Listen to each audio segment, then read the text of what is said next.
Hello students, welcome back to my YouTube channel Biochem academy. इस channel में आपका स्वागत है। चलो देखो। तो हम लोग हिमांक में अवनमन का समीकरण पढ़ चुके थे। ठीक है, अब हम लोग समझेंगे हिमांक में अवनमन से संबंधित कुछ महत्वपूर्ण संबंध को समझेंगे। ठीक है, मतलब कि ऐसे संबंध जो एक साथ कई क्वेश्चन को या एक साथ कई फार्मूले को क्या करते हैं, जोड़ते हैं। ठीक, इस तरीके से वो क्या करेंगे, समझेंगे। और इसको भी हम लोग जो समझेंगे वो राउल्ट के नियम से ही समझेंगे। किससे समझेंगे? राउल्ट के नियम से। ठीक है, तो राउल्ट के नियम से इसको हमें देखना है। तो सबसे पहले हम लोग देखेंगे, और जो कि हमें पता भी है, कि जो आपका डेल टी एफ है ये समानुपाती है स्मॉल एम के। ठीक है, और यहाँ पे जो डेल टी एफ दिया गया है हिमांक में अवनमन दिया गया है, और जो ये आपका स्मॉल एम दिया गया है ये क्या दिया गया है, मोलर सांद्रण दिया गया है। ध्यान रखिएगा, ये क्या है,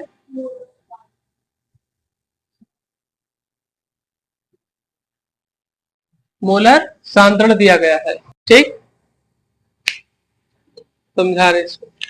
तो यहाँ सबसे पहले दिया गया है राउल्ट के नियम का प्रयोग करते हुए, दिया गया है आपका जो टीएफ दिया गया है ये आपका हिमांक में अवनमन है, और ये इसके अनुपाती है समानुपाती, इसके समानुपाती। और यम जो यहाँ पे दिया गया स्मॉल एम, ये आपका क्या है, मोलर सांद्रण है। ठीक है, अब आगे फिर इसको समझेंगे। टी एफ इक्वल टू के एफ इंटू स्मॉल एम। ठीक है, यहाँ पे दिया गया है। ठीक है, क्योंकि ये कहाँ से लिया गया है, ये आपको लिया गया है पीछे जो हम लोग पढ़े हैं समीकरण नंबर 3 से। कहाँ से लिया गया है ये, समीकरण नंबर 3 से इसको क्या किया गया है, लिया गया है। ठीक है, हम देखेंगे कि किस तरीके से है।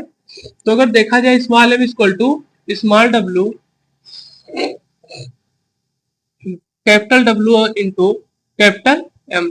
ठीक है, इस फार्मूले से इसको क्या किया गया है, यहां से लिया गया है। ठीक है,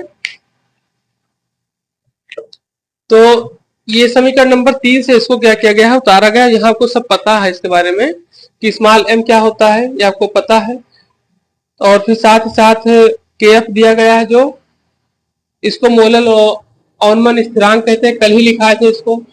ठीक है, और साथ ही साथ ये हो गया। अब यहाँ की और बता दें कि अगर यहाँ पर कहीं इस समीकरण में del T F equal to, अगर यहाँ पर यम की वैल्यू 1 मोल हो जाए, ठीक है, तो ये आपका के एफ इंटू 1 यानी कि टी एफ और के एफ क्या हो जाएगा, बराबर हो जाएगा। ठीक, तो जब के एफ और टी एफ यहाँ से क्या हो जाएगा, बराबर हो जाएगा। ठीक है, तो एक नई व्यवस्था निकल कर आएगी, जिसको कि एक तरीके से क्या कहा जाता है, अवनमन स्थिरांक, जिसको को मोलर अवनमन स्थिरांक बताया जाता है। ठीक है, तो इसको हम लोग लिखेंगे, पहले आप इसको नोट करिए तो लिखा है। तो यहाँ सबसे पहले यही बताया गया है, ठीक है, कि जो टीएफ है ये एक तरीके से अनुपाती है मोलर सांद्रण के का हल। ठीक है, और यहाँ पे बताया गया है जो टीएफ एक तरीके से क्या है, हिमांक में अवनमन। ठीक, और स्मॉल एम क्या दिया गया है, मोलर सांद्रण बताया गया है। ठीक है, और फिर साथ ही साथ यहाँ जो आपका केएफ दिया गया है, ठीक है, केएफ ये आपका क्या है, मोलर अवनमन स्थिरांक के रूप में बताया जाता है। ठीक, अब यहाँ बताया जाए कि अगर यम की जगह पे 1 हो जाए, ठीक है, यम की वैल्यू को 1 मोलर के रूप में लिख दिया जाए, तो यहाँ पर टीएफ इक्वल टू क्या हो जाएगा, केएफ। क्या हो जाएगा, टीएफ इक्वल टू केएफ हो जाएगा। यानी इससे पता चलता है कि जो आपका हिमांक में अवनमन है, ठीक है, ये मोलर स्थिरांक के क्या हो जाएगा, बराबर हो जाएगा, मोलर अवनमन स्थिरांक के बराबर हो जाएगा। तो इसी पे लिख लीजिए कि किसी विद्युत अनवघट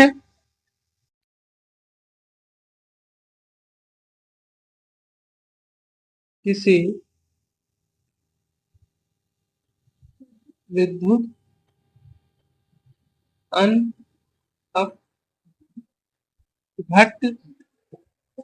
ठीक है, लिख लीजिए इसको। तो ये आपका हो गया पहला संबंध। ठीक है, ये क्या हो गया आपका पहला संबंध। इसी तरीके से और हम संबंध को समझेंगे जिससे आपके नए नए फार्मूले निकलेंगे। ठीक है, चलिए।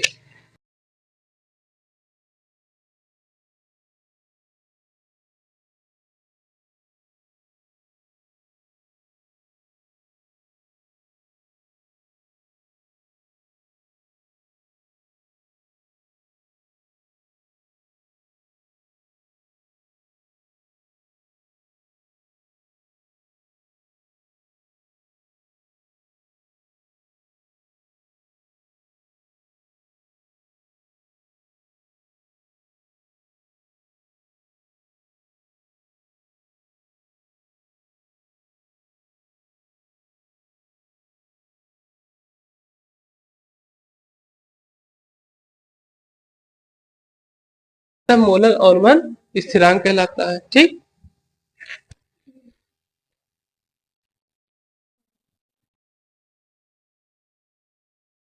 देखो फिर अगला फार्मूला।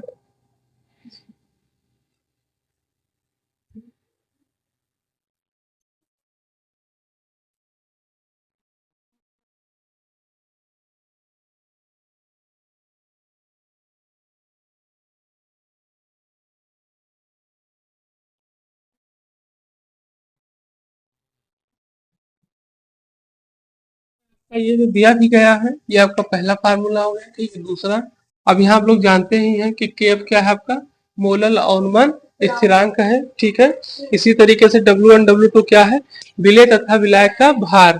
ठीक है, W1 और W2 क्या है, W1 व W2 क्या है,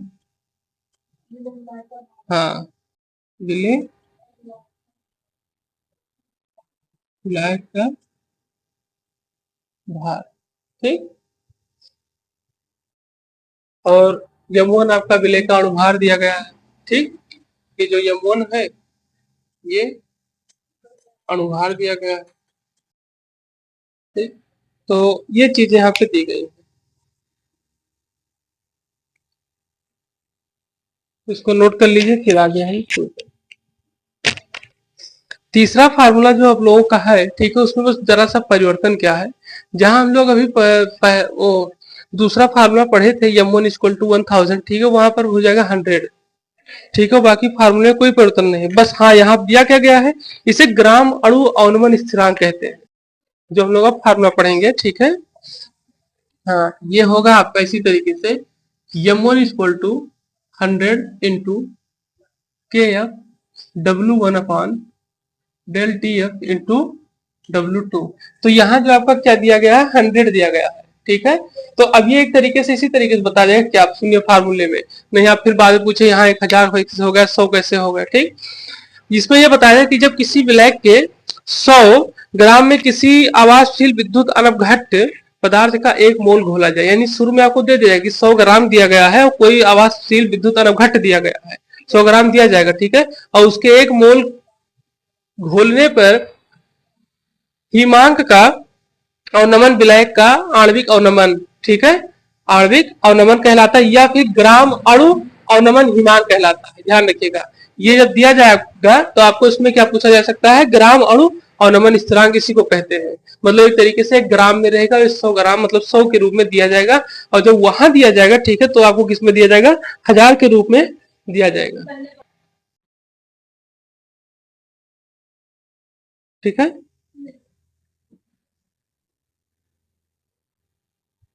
लिखिए इसको, तो एक एक इसको आपको लिखाते हैं। ठीक है,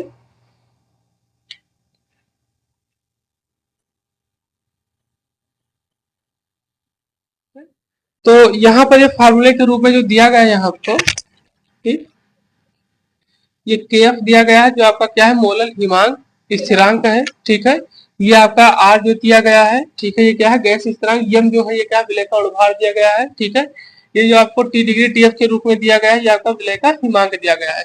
डेल H आपका गलन है। ठीक है, गलन ऊष्मा के रूप में जो बताया जाता है। तो इस तरीके से इसमें क्या किया गया, चीजें बताई गई है, और गलन जो दिया गया है आपका मोलर ऊष्मा के रूप में है, ध्यान रखिएगा।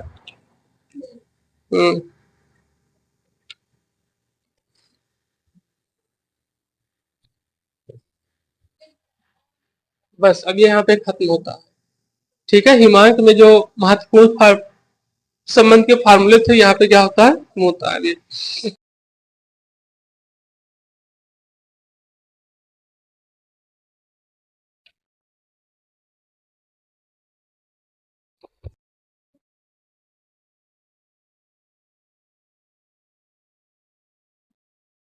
हिमांक,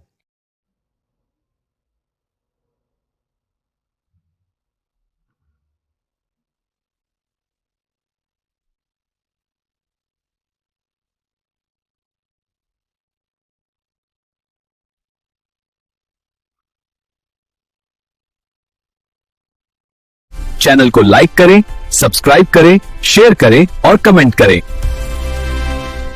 The top important concept is coming up next. Subscribe now to the Biochem Academy.